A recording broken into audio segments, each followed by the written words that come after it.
Michael Kerr here. I have the enormous pleasure of introducing my friend all the way from beautiful, spectacular Costa Rica, a place I have been to, three times now. Absolutely love Costa Rica. Richard Blank, how are you this morning, sir? I'm doing great, Pura Vida. Michael, it's great to see you again and to be on your show. Really happy to be here. Hi, thank you, Richard. It's awesome to have this conversation with you. And you are coming to us, yes, from Costa Rica, right? Lucky you. Absolutely. I've been here for 21 years. Once that barn door was open, that horse wasn't coming back. When I Uh, was 27, I had the opportunity to move here and work for a couple months at a friend of mine's call center. And I took the opportunity and decided that I loved it here and wanted to make a life in Central America. So I rolled the dice and here we are today. And I'm known as the CEO of Costa Rica's call center since 2008.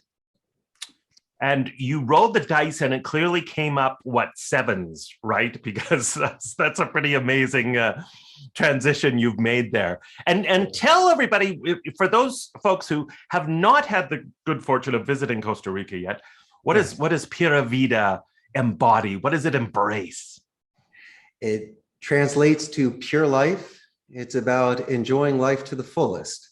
Since Costa Rica focuses mainly on natural tourism, really it's about visiting volcanoes and rainforests and all these beautiful waterfalls with the vegetation, the flowers, the fruits, the animals, the birds, the the birds. food, the people. And that's what we found traveling through Costa Rica. Yes. Everybody is just so darn happy and friendly. And I know in world happiness research rankings, Costa Rica always ranks up there very, very high. So it really is it's a great place to talk about happy, inspiring, pura vida workplaces too, correct? That's correct. Yes. Absolutely. So let's dive in with this. You're the CEO of this. Let's start with just this transition that you undertook. Yes. When you became CEO, what was it like to not only try and influence a culture that perhaps had a different culture before you came along, but also a different culture in terms of just the country, in terms of the people? What was that experience like? It was easy for me, Michael, and that's an excellent question because I was prepared for it. When I was in high school, my best class was Spanish. So I doubled down and majored in college in Spanish and communication. And so I was able to build certain sort of foundation soft skills and conflict management skills to at least be a leader or to communicate appropriately. While I was here, I already started off by being bilingual, but then again, I embraced the culture. As you mentioned, it's a beautiful culture, but I also saw something different. Any sort of work environment can be enhanced, and it could be for the agent, and it could also be for the client. And I also saw that there is a lot of burnout and people felt like a number, felt like a robot at any sort of job, any sort of vocation. Right. And so deciding to be a business owner, I kind of wanted to roll up my sleeves and be with my people. If anything of nothing, I wasn't going to do it through technology. I was going to do it through old school coaching, setting examples, dressing for the job, showing up on time, knowing the people's names, and once again, feeding their morale and their momentum by encouraging certain vocabulary and certain sort of soft skills on the phone so they could feel more fulfilled doing their job. So to give them their dignity, improving that self-confidence and self-reliance, Michael, is really where my core values were as a business owner and a CEO that could differentiate me from places that are 10 times my size. Right. I'm 10 times their quality. And that's the difference. Oh, I love that. I love how you frame that. There's a lot to unpack there. And I was going to ask you about your workplace culture leadership philosophy. And sure. So thank you for already introducing that so brilliantly. And when you said dress for the job, of course, I'm looking at how you're dressed for this, and you just look spectacular compared to me. I mean, I feel like, I'm roughing it here today. Just in case our mothers show up, I always want to look nice. you look exceptionally nice. Does everybody dress like that there? They could if they wanted to. If they wanted to, sure. But the main thing is it's really, and you told me before, and I'm not fooling your audience. She's Richard, don't dress up. I'm doing it anyway. I'm doing it because Michael, you are a good friend, and I want to show respect to you. And I also want to show your audience that it's my own self-respect. I almost put on a cape, and I got the Superman thing when I wear this. I kind of shed a skin and get into a new skin by doing this. We both could have worn capes. I have a cape in my back closet There. Wait a minute. So, you can throw it on. Yeah. So I love how you said because it's such a small thing, and yet at the same time, it's not a small thing. You said the line, just calling people by their name, right? Yes. Like what an incredibly effortless, small gesture on the one hand, yet it speaks volumes, and it's so important. And I cannot tell you, Richard, the number of times I've gone into workplaces and been astounded that the senior leaders don't know people's names who are working for them. Do they call him champ or ace? Yeah. Hey, buddy. Hey, you. Yeah, hey, how's it going? I take it a step further, Michael. Besides knowing their names, since I have a gamification culture, which means that I have pinball machines, Pac-Man machines, and air hockey table at my call center, so they don't smoke, go on Instagram, or be by themselves. They can interact with agents from other departments. They can let off steam, or they can build up their confidence, or they can hang out with their boss for 5 minutes and play some old retro pinball. And that's the sort of environment that I create, where we work hard, but we also play hard. But I play hard properly. I give them an old school retro arcade, which nobody else has done. But I've seen people even fall in love in the game room by the Pac-Man machine. So it's a place, it's a neutral environment for people to enjoy themselves with the lights and the action. Besides the work side of my job, that's the sort of culture that I do as well, where we can play together. And when you do that, then you are bonding and building more stable and stronger relationships that way by having fun. I love that. I love that. And I love how you talked about ensuring their dignity. You use the word dignity. Can you expand on that? I would love to. And of course, the reason we're on today is because we both share each other's values. This is a very strict Catholic country. And it's important for me that these young men and women go home and tell their family what they do for a living. As much as I want to fulfill the client's needs, I have to fulfill the agent's needs. And there's many options here. So we're extremely selective of the campaigns that come into the center, because I could bring something in, but no one would show up for it, or they wouldn't want to do it. And so I have to ensure that I do not compromise their ethics, values, or morals. I will bend them a little bit for their confidence level so they can do it, but I will never ask them to lie.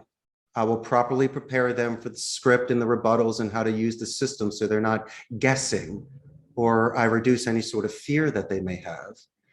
It's a very delicate stage. I could have somebody that's never worked in this environment before, but has the skills, so I could mold them and make them into a champion. Or I could have somebody that comes into my environment that you would love to hire because they have the skill set, but they have the most terrible habits. Or even worse, Michael, imagine being a cancer at the center and destroying people's morals and focus. So we choose each person on a one-to-one, case-by-case basis, because as much as you show me the bells and whistles, it could be a problem. And I'm really looking for somebody that would like to become part of our synergy, where all of the parts work together for the common good of the whole. I don't need a QB1 on a team. I want somebody that wants to sit next to somebody and bring the next person up to the next level. That's a leader. Right. That's an individual that I'm looking for. And as you suggested, somebody who is not going to be a soul-sucking fun sucker, because we know how much of a drain, how much of a cost that is, right? Not just a tangible cost, but a cost on morale and everybody's mental and physical health. So it sounds like you put a fair bit of emphasis on your hiring practices, getting your hiring right. Is that fair to say? Absolutely. I mean, we follow all Costa Rican labor laws. But I'll share a secret with you, Michael, and this is a good one. They'll fill out their resumes and they'll put in their work experience, and I'm proud of them. But I asked them to write a coming of age moment on the back of the paper. Give me a two paragraph essay. Then they asked me what a coming of age moment is. So that's beautiful. I get to explain to them a romantic portion of life. Yeah. I get to gauge their English, grammar, spelling, and vocabulary levels. But I also get to hear a real story about the time they beat up a bully or saved the kitten out of the tree.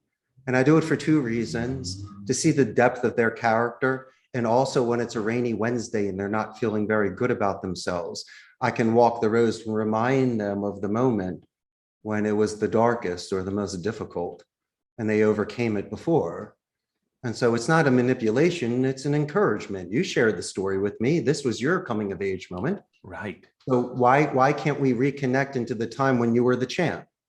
And I can remind you of who you were, on where you need to be now, and then what you are going to become once this work is finished.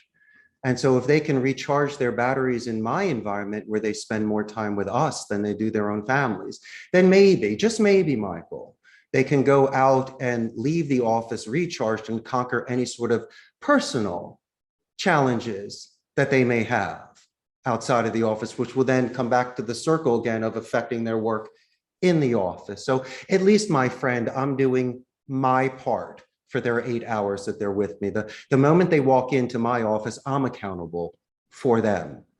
And I will make sure that I will add wind into their sails. I love that. That's beautiful. That's almost goosebumpy material right there, Richard. I love it. So in other words, you're certainly doing everything I talk about, write about, and speak about, and preach about, treating people like human beings, Yes. the 24-hour human beings that show up in our workplaces, and not just as units of productivity for those 8 hours that we have them.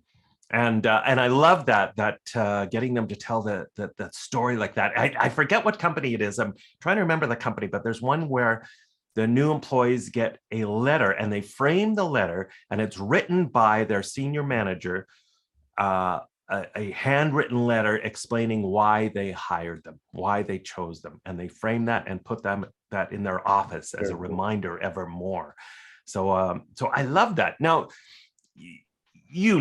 right? I think we all know that call centers have a pretty lousy reputation in a lot of places around the world in terms of their work environment, right? Not the best work environment in a lot of call centers. So is that something you're conscious of, and something that you continue to work against in terms of that stereotype, to make sure you are not falling into the trap of so many other call centers out there? Well, it made it very easy for me. There was an old Marine General Chesty that used to say that when they were surrounded, it's good because they know where the enemy is.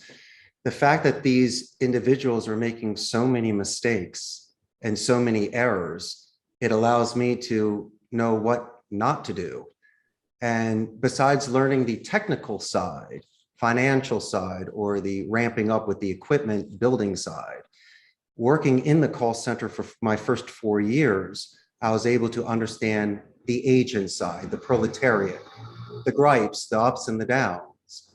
So I knew initially, because if no agents show up, you don't have a call center. Right. So I got to understand their position. And I guess I hold that more sacred than anything else, even though my server room equipment and supervisors are important.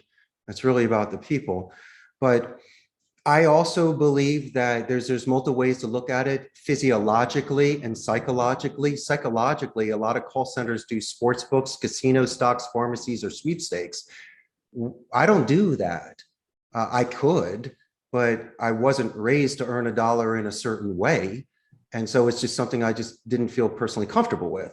Or it's this thing where I know that the agents in Costa Rica couldn't fulfill those needs. So those are some specific campaigns that I politely pass on.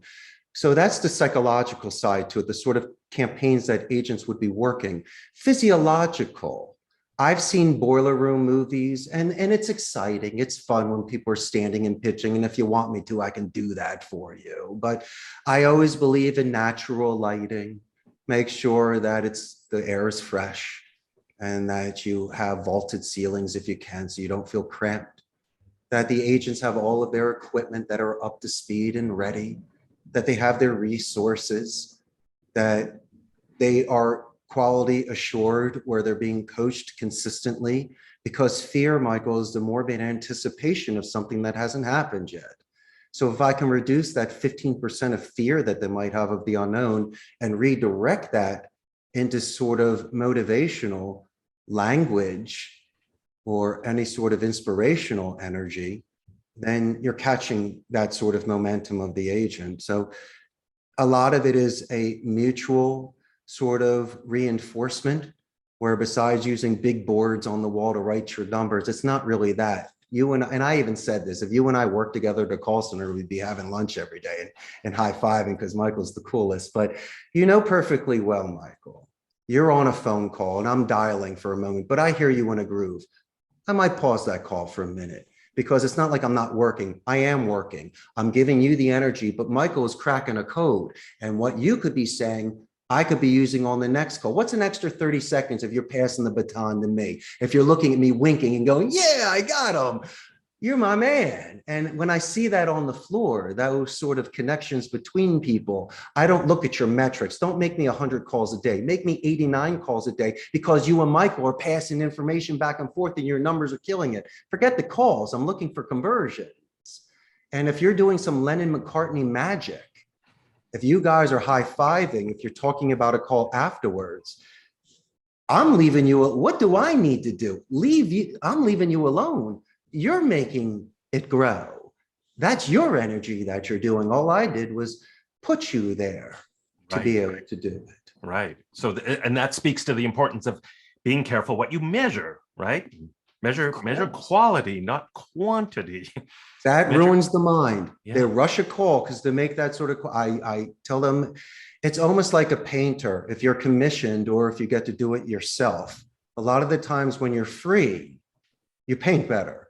Right. And if there is no time restriction, because there's a certain part of the call, Michael, where we're talking about your dog because it's barking in the background, and inadvertently and passive aggressively, I'll let you know I love your dog. And then we talk about the dog. Now I'm anchoring, because as much as you think I'm closing you in the beginning, getting you softened up in the middle and concluding you with the conversion. No, no, no.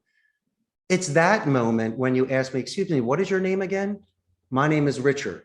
And so that's when you remember my name, because we connected over something that was different from what you were calling me or I was calling you about. Right. You loosen the tie, you get real for a moment, you have the sip of coffee. And I try on every call to find a Me Too moment with somebody. And since they're home, it's usually a child or an animal, or maybe music in the background, or I could hear something in the kitchen.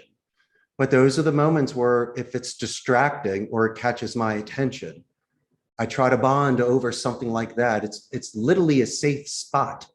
It's a neutral zone during conversation where two people can then share their original ideas. So that's not really selling, Michael. It's you and I off camera have spoken about so many topics. We have so much in common. There's no reason why, if I was cold calling you or you were calling into my company to fix something, that there's a very good percentage that we would go off on a tangent and speak about something else besides what either of us were calling about. Right.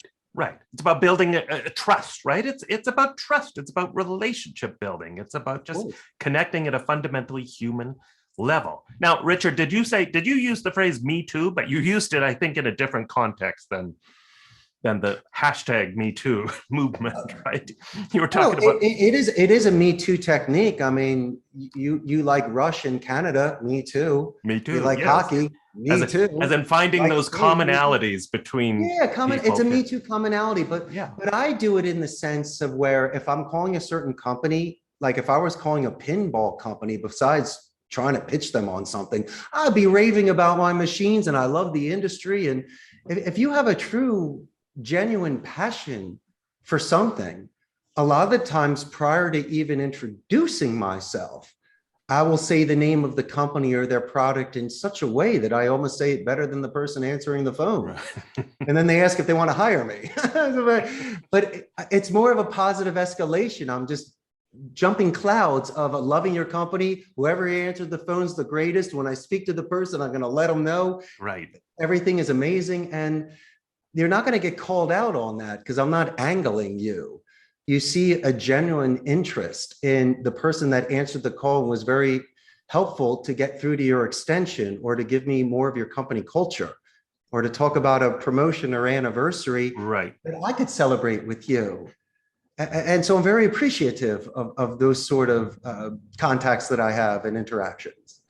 Now, you said the word genuine in there, and that's important, right? That's important, that we come across authentic, that we're doing this for the right reasons, that we are genuine and real and authentic. So how do you have any tips on that? How do you coach your employees, your teammates, so that they don't come across as scripted, or they don't come across like they're being fake genuine?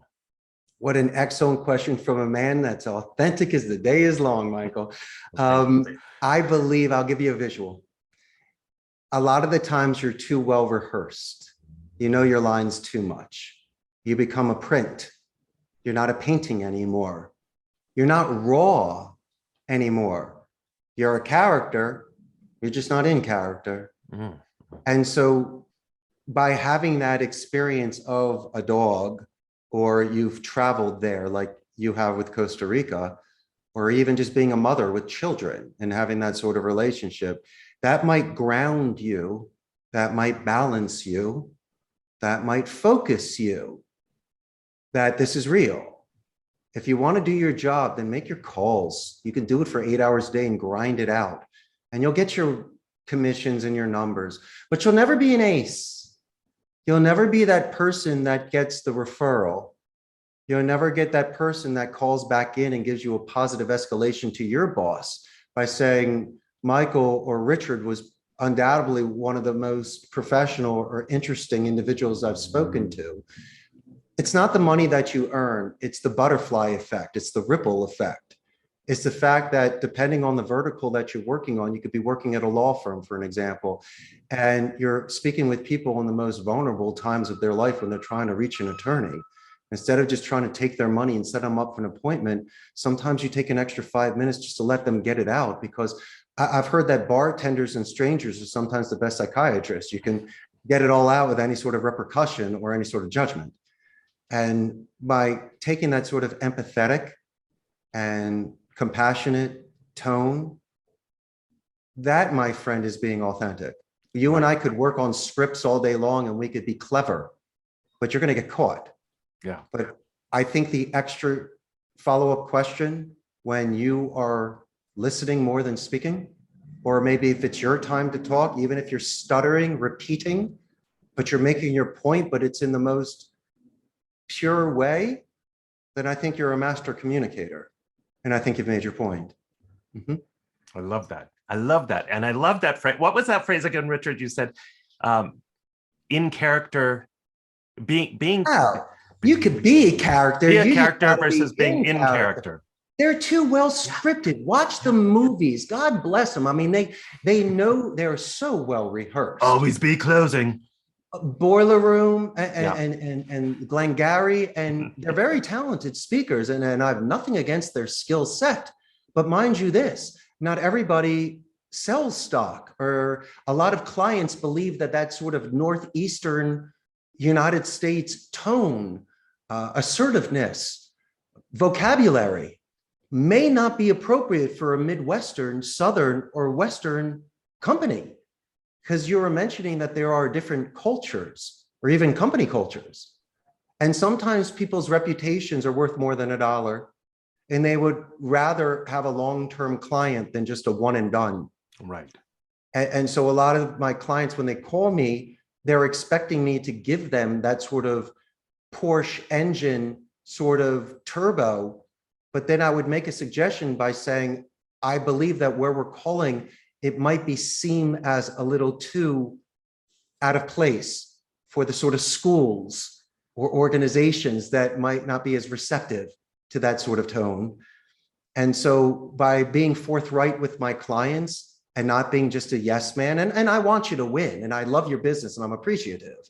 But as a professional and looking at this in the most intelligent way, in my opinion, is more of a neutral, arbitrary, where I can use deductive reasoning without any sort of emotion.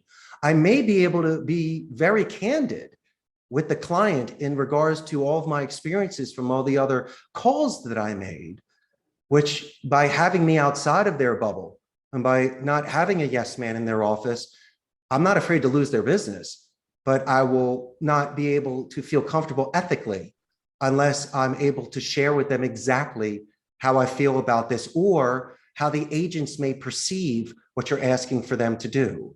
And so there's got to be no surprises, Michael. And that's what makes it authentic. I can be passionate about it and I can sell myself, but I will definitely be giving you information. So from an educated point of view, all of us can make the best decision together. So it sounds like partly what you're talking about, well, you're talking about so many different things here. It's fabulous. But one of the things we haven't mentioned yet, or one word we haven't mentioned, is just purpose, aligning yourself very strongly, very clearly with what your ultimate purpose is, right? Being crystal clear on that it sounds to me like that is a key part of your success. It's not about money. Anyone can make money, and I'm going to be very comfortable for the rest of my life. So that fear has got put away and this and that. So now the reason I got here was initially I was looking to feed families, and I was looking to enhance somebody's own character building and their own resume. And by a certain sort of action created a reaction. And fortunately for me, in the call center industry, the margins are phenomenal. So you can make a lot of money. I'm not saying I'm working harder than somebody that owns a business that's smaller than mine. I didn't say that. But you could sometimes gauge the rate of return on an hour. And I'm not telling most people to jump into the call center industry. Fortune favors the brave, Michael. So this is a very competitive industry with a lot of attrition and a lot of work. Mm-hmm. But if you don't have fidelity, if you don't love what you do, you won't be able to last very long with this. My first passion was to, I guess, prove my friends and family wrong that thought that I couldn't do this. Not that they couldn't think I couldn't do it, but nobody has ever done it. And so for me, going into that cave by myself, it was a little spooky, but I was willing to do it. And if I was the only one doing it, then all the treasure is mine. So here we go. But another purpose was more of a self-fulfillment. I was more on a vision quest as a young man. I always had these tingles and these sort of feelings that something was going to be different. I just didn't know where the winds were going to take me. But I knew that learning a second language, I was embraced by Latino marketplaces. And I knew that out of my friends, I was highly marketable because I was the only one that was bilingual. And when I was applying for jobs, they were hiring me not for my charm and good looks, but for the fact that I could speak Spanish. And when I came here, I showed very good faith by investing my youth in learning their language. And so I was embraced. But clearly your charm and good looks must have helped. Come on, Richard. It definitely gets you a call back for interviews. Look at you. It's more of my essence. They saw where I was coming from. I was more of an energy giver. And I was always excited for things. I was just going to say the word energy, which we haven't brought up. And I don't mean energy, whenever I talk a lot about energy, but I'm careful to frame it that I'm not talking about energy in a woo-woo kind of a way. Okay. I mean, just the importance of the energy that we're exuding when we go into a room, our presence, are we demonstrating through our facial expressions, our tone of voice, our body language, that we're happy to be there, that we're interested in the people around us, that we're interested in the work that we are working on and in our clients. Just demonstrating that passion is so important. I think a lot of it has to do with your health. And I know that you and I both exercise. And in order for me to have this sort of energy, I need to get up every day at 5:30 to hit some cardio, weights, bag, and a little boxing and work on my abs. And I ate a very large breakfast because, as you can see, I need to eat 2 lunches to get my energy back after these podcasts. So at least when they see me, they're seeing me at my best. Right. I'm healthy. I'm strong. My shoulders are back. My chin is up. My chest is out. And I also believe that when you're in certain environments, if people are having trouble looking in people's eyes, sometimes look in between the eyes. It's still the same. But if someone's negative, they're not sucking your energy. If it's positive, look in their eyes. But if you don't want to be disrespectful, there is a technique of that way. Practice it. It's not going to take it. We also believe in proxemics, which is spacing between people. So my suggestion is, besides facing them and mirror imaging their bodies, try to move in a little bit more, but not too much to encroach on their spaces. There's something as haptics, which is touch, where sometimes, and I see this as a positive reinforcement, Michael, that when I'm playing pinball downstairs and my agents are walking past me to go upstairs, I will get touches on the arm and shoulder, which to me is appropriate. They're not being disrespectful. They're not touching my face or anything. But hey, boss, how you doing? Mm-hmm. The fact that they're touching their boss, that's cool. That's a positive reinforcement. And so when someone's telling a good story or you're making a point, a little tap here and there, depending on how well you know the person, that can do it as well. I also believe in cleaning the spill, paying for the bill, where if somebody is making a mistake, I have to write that one down. I got to put that on a bumper sticker, Richard. Sorry. It's almost falling on a sword, okay. Where if somebody is not making their point clear, or if it's something that needs re-explaining, I would ask, instead of saying, excuse me, could you repeat that? What did you say? I'd say, Michael, for my clarification, did you say A, B, C, or 1, 2, 3? These are small little swords you can fall on to not embarrass somebody, to not offend somebody, to show interest in somebody, and to let them know they weren't clear because you were way off. But you're not saying, excuse me, you repeat that, because some people could feel defensive, or they might repeat it differently. Or they might be laughed at. So these are the sort of diplomatic soft skills that we could use with people in order to enhance any sort of communication experience. Right. And I wanted to circle back to that before we wind down this fabulous conversation. You mentioned this right at the start of our conversation, Richard, how you coach employees and the importance of soft skills and some communication techniques. Is there anything else you want to add on that front? Absolutely. Thank you. Before you make a single phone call or take any job, you got to be mentally prepared for it. So the first thing I tell them is something that is 100% true. I say what you have done by learning English is 10 times harder than what you're about to do. Really? Absolutely. Secondly, your boss knows your name on your first day. You got your dignity. And 3, I will give you my word that I will properly prepare you to win. And if we have that sort of agreement, we'll do great. But I'm not finished there. I also encourage their continued education. So I have them have the thesaurus open every day. So besides the definition of a word, they learn similes. I'll give you the perfect example. So instead of being on the phone and telling a client that they'd like to help them, they prefer to use words like assist, guide, and lend a hand. Why? Because it's only moving things forward. It's keeping the tone positive, and you're avoiding any sort of runaway trains and rabbit holes that you got to dig out of for 5 minutes and could possibly kill the call. So initially off the bat, I'm not only teaching them to juggle, but also to bite the apple as well. And so it's not about me selling me. I sold them, because they can see that they're in an environment that once again will enhance their skills. And the boss is doing it. We've been in business for 14 years, and I'm going to earn their trust. And so besides teaching these skills, I teach them psychology. I want them to be relaxed. So instead of absorbing, the moment they are super relaxed, then they start contributing. And then I get to see which sort of people can be leaders, or which sort of sections of a script they're better at, so they can open up. And the only way to get there is to find the way to get there. And each person is a little different, but they all have the same goal in mind, is to be better people. And so that's pretty much how we handle our first day. It's really about a center, a balance, happy home, So you want to come back the next day. Right. Creating a want to instead of a have to workplace. It sounds, Richard, like you are embracing that so important philosophy of not creating more followers at work, but as a leader, we have to create more leaders. It's about leaders leading leaders. Exactly. Yeah. Exactly, Michael. Richard, thank you so much. This has been such a rich conversation.